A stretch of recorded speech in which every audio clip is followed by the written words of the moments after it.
Psalm 5, verse 3. O Lord, in the morning you hear my voice. In the morning I will order my prayer to you and eagerly watch. The emphasis on the morning prayer. In the morning, in the morning. One of the ways the Hebrews emphasizes something is by repeating. So the fact that David repeats in the morning here shows the emphasis that he puts upon it. The words order my prayer are also very revealing. In Hebrew, this is the same root word which describes how the priest laid in order the morning sacrifice, which was very first act of the day in Israel. So David is saying that just as the priest ordered the morning sacrifice as the first duty of the day, his first duty of the day was going to be to let God hear his voice in prayer. He said the same thing in Psalm 63, verse 1. O God, you are my God, I shall seek thee earnestly. That Hebrew word earnestly there literally means early. If you are seeking something earnestly, you seek it early. Hunters who are serious about bagging their prey get out there early. Fishermen also do the same thing. Rubber tappers who tap the rubber for latex get up early in the morning to do the job.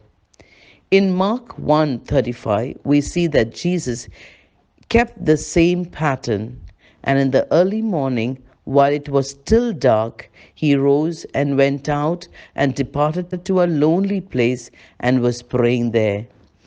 Jesus serves as a great model for us. It is not hard to sense the commitment in between the lines of Psalm 5:3.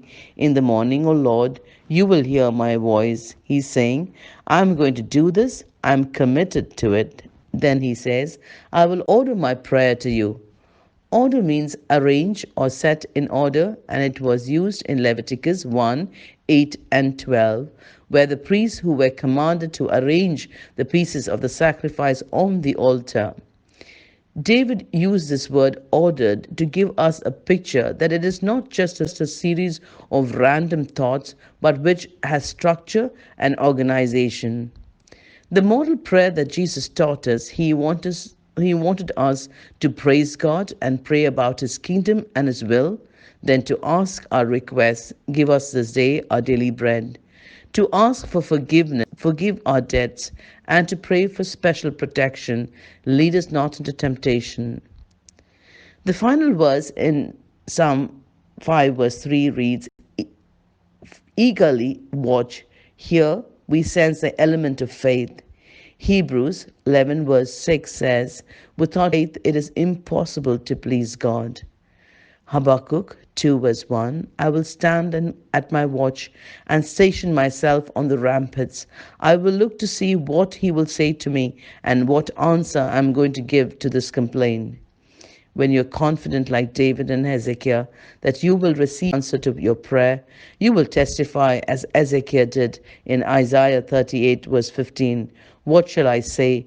He has both spoken to me and he himself has done it. He will gladden your heart as you lift your heart in earnest prayer. Be blessed and be a blessing by uplifting others also in your prayers. Praise God.